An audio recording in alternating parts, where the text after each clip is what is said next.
Estamos de regreso en 2025 y lo anunciado, ya está con nosotros Enrique Valderrama, candidato del Partido Aprista Peruano, que ha ganado las internas del Partido de la Estrella, derrotando a dirigentes y militantes importantes de larga data, de larga trayectoria, como Jorge del Castillo, Mauricio Müller, Carla García, también Hernán Arrioleca, entre otras listas. Señor Valderrama, gracias por estar aquí. Bienvenido. ¿Cómo le va? Buenas noches, encantado, un honor estar acá. ¿Le sorprendió haberse impuesto en la elección interna del APRA? ¿Cómo lo recibió?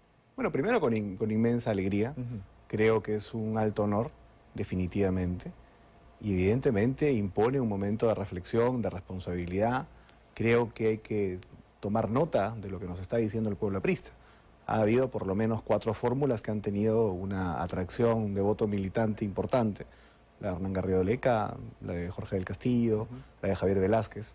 Y lógicamente a partir de ahora toca tratar de convocar en principio a aquellos que no vieron que nosotros éramos una alternativa quizás adecuada o la mejor alternativa para representar al partido en abril.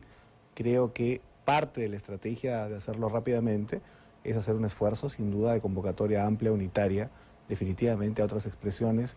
Además, lógicamente, no solamente esas 4 fuerzas, sino también algunas otras participaciones muy interesantes que han habido. Y esa convocatoria parte por reconocer los resultados e imaginamos, de verdad, apoyar su candidatura. ¿Alguno de los candidatos que perdieron se ha comunicado con usted? ¿Le ha expresado sus felicitaciones? Hablo de Carla García o Jorge del Castillo, de pronto. Yo creo que nadie ha puesto en duda los resultados, de ninguna manera. ¿Pero lo ha felicitado? ¿Lo han llamado? Hernán Arrioleca fue el primero en felicitarme. Yo reconozco, por ejemplo, que hay una posición crítica respecto a la dirigencia del partido de los últimos años, de parte, por ejemplo, de cuadros muy interesantes como Juan Carlos Sánchez Montes de Oca, correcto, Rafael Ceballos, que también eran candidatos, que también han expresado felicitaciones públicas. Pero ¿no? Jorge del Castillo, Mauricio Müller no se han comunicado con usted para felicitarlo. Mauricio Müller era candidato a vicepresidente, ¿no? No, aún no, todavía, ¿no? Pero estoy seguro que eso ocurrirá, ¿no? ¿Cómo va a recuperar o cómo va, digamos, a tratar de promover la integridad del Partido Aprista, sobre todo en una elección que ha sido bastante ajustada? Absolutamente, absolutamente. Creo que el mensaje es claro, hay que promover definitivamente la integración de todos los apristas y lógicamente entender que la renovación tiene que significar además también la posibilidad de ser una facilitadora de la unidad del partido, definitivamente. ¿Por qué? Porque necesitamos construir rápidamente un mensaje de cambio social que puedas tener un volumen alto y eso solamente se hace con el concurso de todos. Nosotros, es cierto, hemos construido un pre-equipo técnico, algunas iniciativas importantes que ahora con diversas expresiones tienen que potenciarse, ¿no? Vayamos al tema de las propuestas. El tema de la seguridad ciudadana sin duda es el que más preocupa a los peruanos. ¿Vio lo que ocurrió hoy con Rafael de la Hunde? ¿Qué le parece, por ejemplo, un hecho como ese? ¿Y cómo en un eventual gobierno suyo trataría de solucionar y de luchar contra el crimen organizado? Definitivamente hay que evitar una mexicanización de la política, que hemos visto los niveles de violencia que existen en el país mencionado. Definitivamente creo que el tema de la seguridad requiere 5 asuntos simultáneos. El primero es una reforma de la Policía Nacional, el segundo sin duda es una reforma del INPE, el tercero es una reforma del sistema de justicia, el cuarto definitivamente tiene que ser un cuidado mejor de las fronteras que hoy día son una coladera. Y finalmente todo eso tiene que estar aderezado por el liderazgo del Ejecutivo, particularmente del Presidente de la República. Todas estas medidas tienen que ser tomadas a la vez y hoy día lamentablemente no está ocurriendo eso. Quiero expresar mi solidaridad pública con el candidato presidencial que ha sufrido este lamentable incidente, ¿no? Que afortunadamente no ha pasado a mayores. 2 preguntas específicas, porque escuché las 5 propuestas que tiene usted en cuanto a inseguridad ciudadana, pero, a ver, el tema de la reforma del sistema de justicia, específicamente ¿de qué hablamos? ¿Va a plantear una reorganización, por ejemplo, del Ministerio Público, del Poder Judicial? ¿A qué se refiere específicamente con eso? Creo en principio que debemos reconocer todos que el Ministerio Público ha sido una batalla campal prácticamente. ¿Se ha politizado? En los últimos tiempos, absolutamente, totalmente. Creo que hay que reconocer eso. Creo que ha habido una pugna con algunos ribetes políticos. ¿Usted cree entonces que hay fiscales que finalmente han dejado de lado el interés por investigar el crimen y han perseguido a políticos? Yo creo que ha habido una corrupción muy grande. Creo que hoy día un señor fiscal ha sido identificado recibiendo una coima, ¿no? Curiosamente tuvo que ver con algunos hechos lamentables para nosotros relacionados a lo injusto que fueron algunas medidas contra el presidente Alan García que lamentablemente provocaron su partida. Y creo que es de una u otra manera una perspectiva de descubrir la clase de gente que estuvo detrás de eso, ¿no? ¿Usted cree que la Fiscalía se ensañó con Alan García? Yo creo que el Ministerio Público está politizado y lo que hemos visto en último momento ha sido sin duda una batalla entre 2 facciones que creo que ninguna tiene autoridad moral para liderarlo. hoy día. Pero, y evidentemente, en los hechos del 2019, absolutamente, lo he dicho muchas veces con total claridad, creo que el equipo especial Lavallato no fue un equipo primero eficiente, y segundo hay que ver si los inmensos errores que cometió fueron únicamente por incapacidad, ¿no? ¿Usted plantearía la desactivación del equipo especial Lavallato? Más allá del tema de la desactivación, yo creo que hay que investigar profundamente por qué los brasileños durante ese tiempo fueron relativa o bastante beneficiados. Pero definitivamente la reforma del sistema de justicia va más allá, pero en principio yo creo que se necesita hacerlo con un parlamento no que cierre una etapa unicameral, sino que vaya a una etapa de bicameralidad siguiente. Es decir, yo tampoco estoy de acuerdo que esa reforma del sistema de justicia se haga en este gobierno transitorio o en este parlamento, que dicho sea de paso tiene una legitimidad bastante baja, ¿no? Correcto. Creo que tiene que hacerlo el siguiente parlamento, que inaugura además un ciclo de bicameralidad. Quiero preguntarle también por su propuesta de reforzar las fronteras, pero antes, en un eventual gobierno de Enrique Valderrama, ¿cómo va a manejar la situación con el Congreso de la República si no logra una bancada importante? ¿Va a apostar por una confrontación, por el diálogo? ¿Qué haría en esa situación? Históricamente el APRA, digamos, ha tenido una conducción parlamentaria cuando ha sido gobierno bastante importante.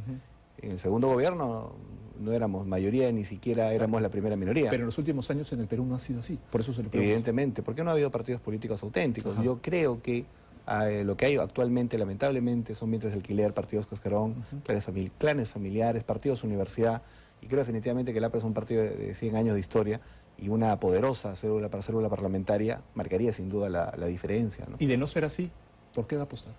No, yo creo que el consenso y el diálogo va a ser fundamental. Correcto. Finalmente, la capacidad de diálogo, de consenso de pocos apristas que no lo serán, puede ser importante en un Congreso. ¿Se ve planteando una cuestión de confianza, por ejemplo? En algunos momentos, bueno, para algunos temas específicos. No, yo creo que, y hablando de eso porque lo compete también con la coyuntura por lo menos reciente, Correcto. creo que hay que condenar cualquier, digamos, intento de golpe de Estado. En los últimos 30 años, algunos dicen que la democracia ya está consolidada o asegurada en el país, pero te recuerdo que en el lapso de 1992 al 2022 han habido 3 golpes de Estado. Sí.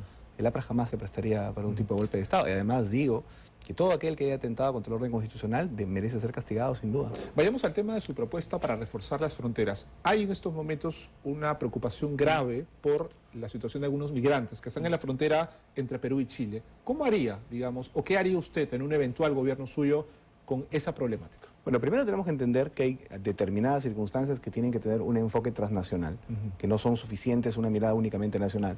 Por ejemplo, el tema del crimen organizado. El tema del crimen organizado tiene ribetes transnacionales, tiene que haber coordinación con las diferentes policías de diferentes partes del continente. Y evidentemente el tema migratorio debiera tener también un enfoque de abordaje, digamos, internacional. Pero parece que por ahora eso no está primando, hay que luchar porque sea así. Pero mientras tanto hay que hacer respetar sin duda los intereses del Perú, ¿no? ¿Cree, como el canciller Hugo de Sela, que la migración ya llegó al tope en el Perú, que ya no caben más migrantes en nuestro país? Más allá de eso, creo que se tienen que respetar las normas peruanas y todo aquel que venga aquí tiene que cumplirlas. ¿Qué opina, por ejemplo, de los estados de emergencia que ha implementado el presidente José Gil para luchar contra el crimen organizado? ¿Funcionan? ¿Le parece un refrito? Me parece que continúa de una u otra manera la estructura básica de la presidenta Boluarte. Creo que la aceptación que tiene el presidente Gerí actualmente es un efecto de comparación, básicamente, porque creo que la presidenta Boluarte no lo pudo haber hecho peor desde el punto de vista actitudinal, de frivolidad, en fin, digamos, de un entorno marcado por la corrupción. Pero en cuanto a gestión misma, esperemos que las iniciativas que está tomando el presidente funcionen, pero lamentablemente creo y quizás no lo hagan, ¿no? Correcto. Quiero preguntarle también porque Carla García, hija del recordado líder aprista Alan García, lo ha cuestionado por algunos personajes de su entorno. Incluso tenemos una declaración de ella que vamos a escuchar luego de la pausa. No se muevan. Estamos con Enrique Valderrama, candidato del partido Aprista para las elecciones del 2026. Ya volvemos. Estamos de regreso en 2025. Conversamos con Enrique Valderrama, candidato del partido Aprista a la presidencia de la República. Le habíamos consultado, señor Valderrama, antes del corte, por su relación con Carla García, la hija del expresidente peruano Alan García. Ella ha cuestionado a algunos integrantes de su entorno. Quiero que escuchemos las declaraciones juntos y luego analizamos un poco ese tema. En 2021 el personero legal no nos inscribió porque se puso a inscribirnos a las 12 de la noche antes de que apaguen la computadora, ¿sabes? Del Jurado Nacional. ¿Ese es el personero? Sí. Ya. El personero ¿Y dónde está el personero? Es candidato de Enrique Valderrama. Pero cuando el error es tan grande, tú dejas a la persona en el lugar Pero ¿Lo y se volvió corrigió? idiota. Uno lleva como 1 porque había ganado la primaria, la interna, en la lista de Lima, y Nidia Vilches tenía una buena plancha. Y el día que nos presentamos como plancha era el día del límite, y al mismo tiempo el personero legal no nos inscribió y el APRA se salió de las elecciones, perdimos la inscripción. Por eso. Exactamente. Ya. Y esa persona está con el señor Valderrama. Sí, claro. Ya. Pero hubo otra Cualquier persona que cometió un error hace poco y que dejaron afuera, creo que a 10.000 Es apristas. otro señor del equipo de Enrique Valderrama. Ellos no asumen que es un error, es el propio señor Pimentel, que es el que hizo desinscribir a 11.000, que gracias a Humberto Abanto y otros abogados apristas logramos reponer.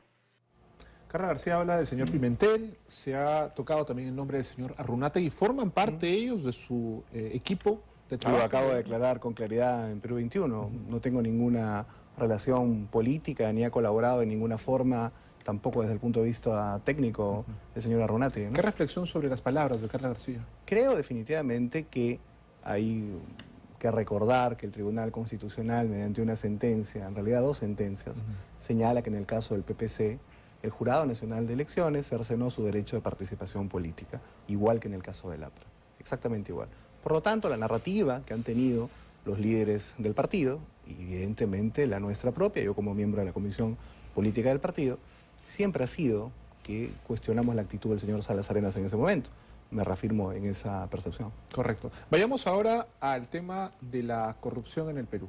Tenemos 4 expresidentes, ¿verdad? 3 de ellos por lo menos sentenciados por delitos vinculados a corrupción, salvo Pedro Castillo, que es por conspiración para rebelión.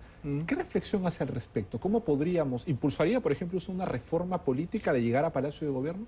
Bueno, creo que hay que tener mucha responsabilidad para eso. La última reforma política aparentemente la impulsó el señor Vizcarra, y creo que parte de las cosas que se hicieron en ese momento, incluso si uno analiza el cambio de la CNM a la JNJ, verá usted que las principales razones por las cuales se cambiaron, la corrupción, la provisionalidad de los jueces, etcétera, siguen con la JNJ. Sí. Hay que tener cuidado con ese tipo de reformas. Por ejemplo, en el sistema de justicia tienen que ser bien pensadas, con participación de la academia, que es algo muy importante, y evidentemente en el tema político también, básicamente. Creo que la no reelección de los parlamentarios, por ejemplo, es un asunto que no debe cambiar de manera inmediata. Hay que tener un plazo, digamos, de tiempo para analizarla, pero me parece a mí, por la mirada política que tengo, que al final, cuando pase ese plazo, vamos a darnos cuenta, voy a la conclusión que fue un error, entre otras cosas, la no bicameralidad en aquel momento. Creo, lógicamente, que no se debió cambiar a la bicameralidad, porque evidentemente la gente se había manifestado en un sentido. El referéndum. Pero evidentemente también creo, claro, como lo he dicho siempre, que es mucho mejor la bicameralidad. Es decir, hacer una reforma política de manera apresurada te lleva a este tipo de escenarios de contradicción que finalmente el país lo sufre en su institucionalidad, ¿no? Correcto. ¿Qué haría en los primeros 50 días? El tema de la seguridad es absolutamente prioritario. Espero, yo invoco al presidente Gerí, que por lo menos antes de que deje su mandato pueda crear por lo menos las bases de un grupo especial de inteligencia con lo mejor de la policía para la búsqueda y captura de los cabecillas de las bandas transnacionales. ¿Por qué? Porque ese trabajo todavía va a tardar un tiempo. Evidentemente los réditos para la ciudadanía y para el país se van a ver en el siguiente gobierno. El GEIN, recuerda tú que fue creado durante el gobierno del APRA y logró la captura de Guzmán recién en el 92. Creo que mientras más rápido se haga eso, hay que hacerlo. Pero si no se llega a hacer, definitivamente la primera decisión tendría que ser esa, sin duda, ¿no? Correcto. Ha dicho usted que hay que darle una mirada social al país, que esa es de hecho una de sus convicciones. ¿Qué propuestas tiene al respecto? Bueno, yo creo importante profundizar sin duda los esfuerzos que se hacen a nivel de educación, a nivel de salud pública. Creo que hay que ir hacia un debate abierto en el espacio público sobre un tema fundamental, como es, por ejemplo, el costo de los medicamentos en el país. Creo que es un asunto clave. Creo definitivamente que hay que reconocer que en los últimos tiempos el agro ha estado relativamente abandonado. Sí. Un saludo para mis compañeros apristas de Virú, por ejemplo, que han votado masivamente por la renovación, relativamente, digamos, ¿no? Pero han votado muy contundentemente por la renovación, que es un ejemplo de agenda social justamente de pequeños productores. Lo mismo, por ejemplo, en Majes o en otras zonas. Creo que el tema del agro es otro tema fundamental. Creo que otro tema fundamental es el empoderamiento de la pequeña producción alrededor del tema del emprendimiento de las MIPES, que también está desatendida. Una de las primeras cosas hacia el frente social que voy a plantear sin duda en términos operativos, tácticos, claro, va a ser una reunión seguramente con gremios de transporte. Y ahora que ha mencionado, le he enviado el saludo a los militantes apristas, ¿cree que su triunfo, de alguna manera, se lee como una suerte de apostemos por la renovación y dejemos de lado a aquellos dirigentes de pronto que han pasado pues años, no solo en el Congreso, sino a través de distintos gobiernos y que de pronto no le han sumado mucho al partido? Yo creo que esa lectura hubiera sido, quizás si la corriente de la renovación hubiera tenido pues un 70, un 80%, ¿no? Somos conscientes que hemos tenido un 25%. Estamos adelante por un ligero margen, prácticamente es un triple o cuádruple empate. Por lo tanto, sí, el partido está diciendo la renovación debe conducir, pero tiene que haber un esfuerzo definitivamente unitario para convocar a lo mejor del partido y sobre todo para estructurar los equipos de campaña y comunicacionales a nivel nacional.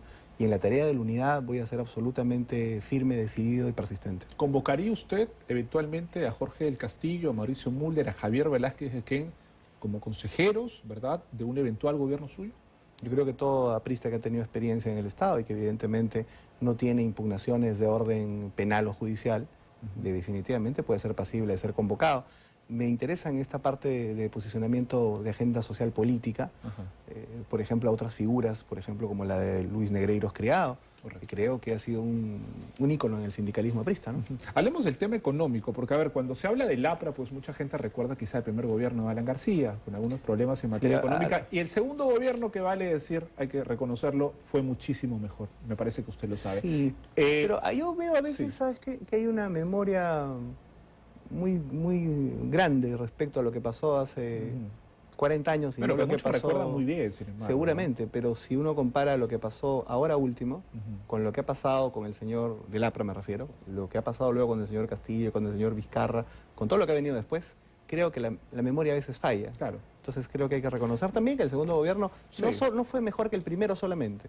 Eso es un tema fundamental. Sí. Ha sido mejor que los últimos que hemos tenido, creo que eso hay que admitirlo, Me ¿no? parece que eso sí se puede reconocer. Ahora, en el tema económico, ¿cómo va a manejarlo en un eventual gobierno? Tiene ¿Va que a haber- mantener, por ejemplo, la independencia del BCR? ¿Le va a proponer a Absolutamente. Julio Velarde que continúe en el cargo? ¿Va a escuchar sus consejos para ver quién podría Bueno, ser el sucesor? sería absolutamente estupendo. ¿Usted recuerda quién, digamos, propició? Sí. Fue el APRA, ¿no? Evidentemente. Evidentemente, ¿no? Entonces sería de una u otra manera una coincidencia del destino histórica bastante simpática. Pero necesitamos repuntar en materia económica, señor Valderrama, Obviamente. porque estamos Pero estancados. eso no depende del BCR, eso Correcto. depende más del MEF y de Pero otro ¿cómo tipo de haría políticas. usted en un gobierno Yo suyo creo para que repuntar? es un esquema doble. En principio, los grandes números, digamos, que tiene que ver con la gran inversión.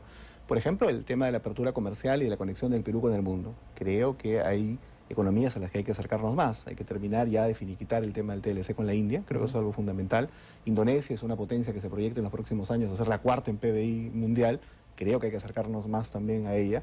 Pero además de eso y los grandes esquemas de la agroexportación o, por ejemplo, del destrave de proyectos mineros, obviamente con respeto ambiental, además yo me enfocaría en la producción popular, como le he dicho, ¿no? Y ya Impulso tocado de el las tema MIPES. de los proyectos mineros. Conga, Tía María, ¿van Ay. en un gobierno suyo? Yo creo que hay que analizar la viabilidad de todos los proyectos mineros siempre y cuando pueda haber un consenso social importante y más aún creo que las circunstancias en el mundo imponen que una de las banderas del APRA, como siempre ha sido, históricamente sea la bandera ambiental.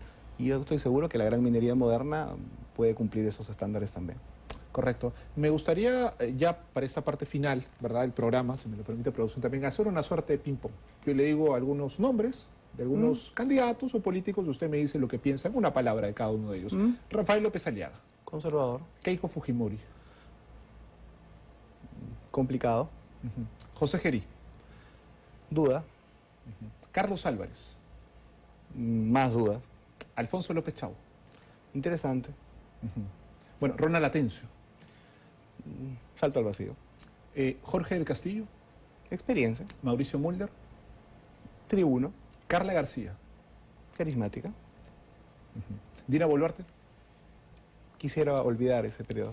Correcto, muy bien. Ha sido muy interesante conversar con usted. No, para mí Muchísimas también, gracias. muchas gracias, un Al gusto, señor encantado. Enrique Valderrama, candidato entonces del Partido Aprista Peruano, que estuvo con nosotros en 2025. Muchas gracias por Encantado, estar aquí. gusto. Bien.